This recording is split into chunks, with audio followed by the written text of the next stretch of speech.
രണ്ടുപേരെയും കുളിപ്പിച്ച് മാറ്റി നേരെ സ്കൂളിലോട്ട് പറഞ്ഞു വിട്ടു. എൻ്റെ ഒരു ബംഗാളി സുഹൃത്തിനെ അതിനുശേഷം എയർപോർട്ടിൽ കൊണ്ടുവിട്ട് നേരെ അബുദാബിക്കുള്ള യാത്ര.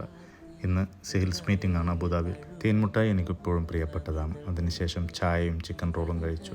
ഇന്ന് വെള്ളിയാഴ്ച ആയതുകൊണ്ട് തന്നെ അബുദാബിയിൽ ചുമക്ക് കൂടി. മീറ്റിങ്ങിന് ശേഷം നല്ല കുട്ടൻ ബിരിയാണിയും ചിക്കൻ ഫ്രൈയും കഴിച്ചു. അതും നമ്മുടെ സെയിൽസ് ടീമിൻ്റെ കൂടെ. Happy birthday to you. ഇന്ന് നമ്മുടെ ഒരു സെയിൽസ്മാൻ്റെ ബർത്ത്ഡേ ആയിരുന്നു. അവനറിയാതെ ഒരു സർപ്രൈസ് കേക്കും സെറ്റ് ചെയ്തു. എല്ലാവരും കൂടെ ആ കേക്ക് കട്ട് ചെയ്തു. പ്രതീക്ഷിക്കാതെ കിട്ടുന്ന എല്ലാ സാധനത്തിനും വളരെ വില കൂടുതലാണല്ലേ. ഇവർക്ക് 3 പേർക്കും എൻ്റെ വീഡിയോയിൽ വരണമെന്ന് ഒരേ വാശി. വെറുതെയും നിന്നും നടന്നും സംസാരിച്ചും കുറേ നേരം അഭിനയിച്ചു. ആദ്യം പരസ്പരം തല്ലുകൂടുകയാണെന്ന് കരുതി. പിന്നീടാണ് മനസ്സിലായത് ഇതൊരു ഗെയിമാണെന്ന്.